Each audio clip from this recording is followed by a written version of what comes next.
কেন এখানে তো অনেক বড় পিকনিকের জায়গা দেখছি, এখানে কি একটা কল নেই? কল অনেক কলা ছিল, ছুড়ে নিয়েছে, সব সব ছুড়ে নিয়ে গেছে, কিচ্ছু থাকে না, মোটরটা বন্ধ নিয়ে যায়।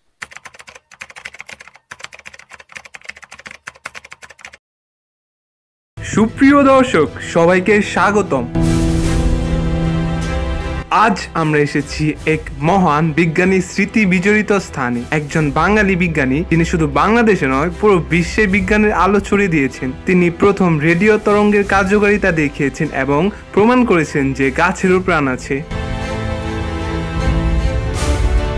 চলুন আজ আমরা সেই মহান বিজ্ঞানী আচার্য জগদীশ চন্দ্র বসুর বাড়ি ঘুরে দেখি এবং জানি তার জীবন ও আবিষ্কারের গল্প।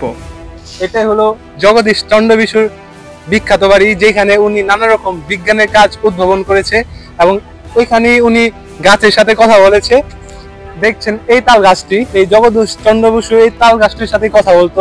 দুঃখ লাগলো কারণ এটা ভেবে যে আজকে যেহেতু শুক্রবার, সেই কারণে এই ভবনটি বন্ধ, বিদ্যালয়টি বন্ধ, যার কারণে আপনাদের ভিতরে দৃশ্যটি দেখাতে পারলাম না। তাও বাইরে থেকে কিছু ফুটেজ নেওয়া যায়, যতটুকু আমার সম্ভাবনা আমি আপনাদের দেখাবো।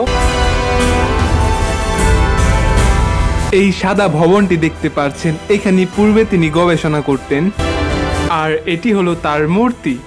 এছাড়া এখানে কিছু নেই। এর পাশেই রয়েছে জগদীশ চন্দ্র বসু জাদুঘর, যেখানে প্রবেশ করতে 20 টাকার একটি টিকিট লাগে। এখান থেকেই ঝামেলা শুরু।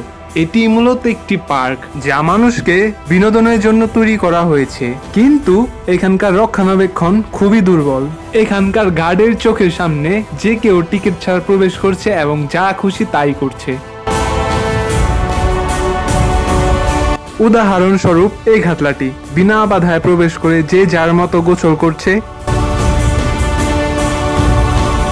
প্রিয় দর্শক, তাহলে আপনারাই বলুন, যারা দূর দূরান্ত থেকে এই জগদীশ চন্দ্র বসু মিউজিয়াম দেখতে আসে তাদের সাথে আর যারা বিনা টিকিটে প্রবেশ করে তাদের সাথে পার্থক্য কি?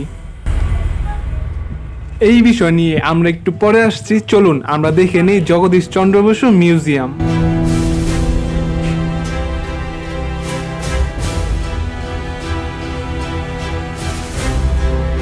যে বিজ্ঞানী বাংলাদেশকে সমস্ত বিশ্বের কাছে তুলে ধরলো, আমি তার এরকম ছোট জাদুঘর দেখে হতাশ। তাহলে আমাদের তরুণ প্রজন্ম কি শিখবে? এই দেশে প্রতিভাওয়ালা মানুষের কোনো দাম নেই। ইনি হলো জগদীশ চন্দ্র বসু, যার জন্ম 1858 এবং মৃত্যু 1937, আর এটি তার আবিষ্কৃত রেডিও তরঙ্গ যন্ত্র।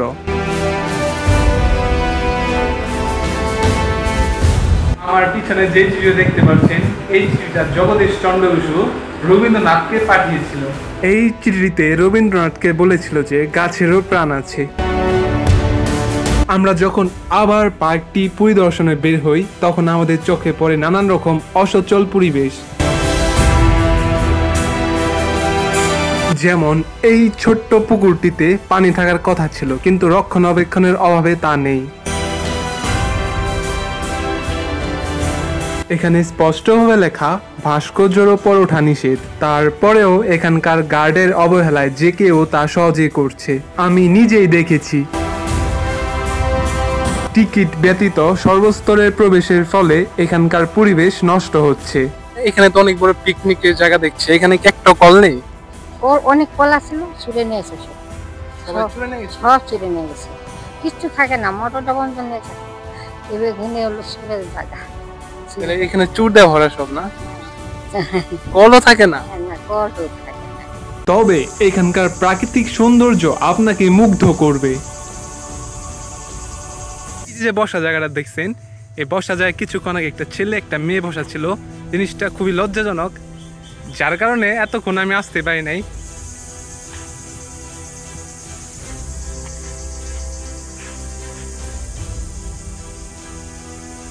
এইখানে দেখছি বসার জন্য জায়গাও আছে, দোলনা, আরেকটি সুন্দর সিঁড়ির খাটলা, যেটি সম্ভবত ব্রিটিশ আমলের 100 থেকে 150 বছর আগের হবে।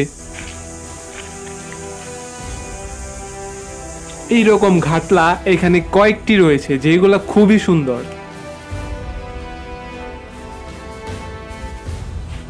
আপনি কি মনে করেন, যদি এই জায়গাটা উন্নয়ন হয় তাহলে কেমন হবে?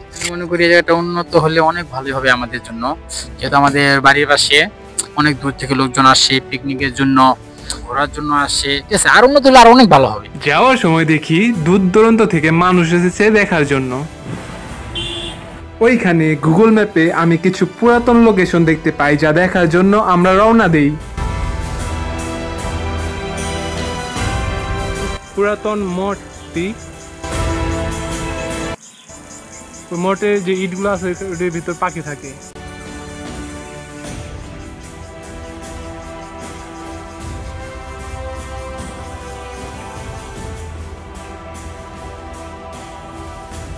এর থেকে দূরে আরেকটি প্রাচীন পুরাতন মঠ দেখতে পেলাম।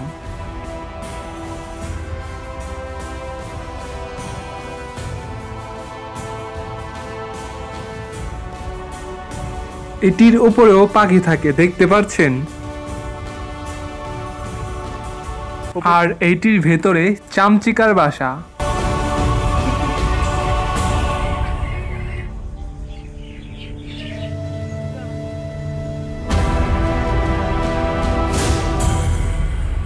আমরা এখানে সুন্দর একটি ঘোড়া দেখতে পাই যে নাকি ঘাস খাচ্ছিল।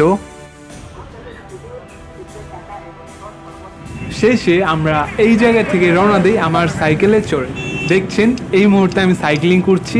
এই রাস্তাটি খুবই স্মুথ, সাইক্লিং করে অনেক মজা।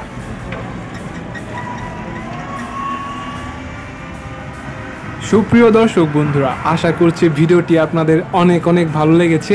অনেক কষ্ট করে আপনাদের জন্য ভিডিও করি। অবশ্যই লাইক কমেন্ট করে সাথে থাকবেন এবং দেখা হচ্ছে নতুন পর একটি ভিডিওতে। ততক্ষণ পর্যন্ত আপনারা সবাই ভালো থাকবেন, সুস্থ থাকবেন।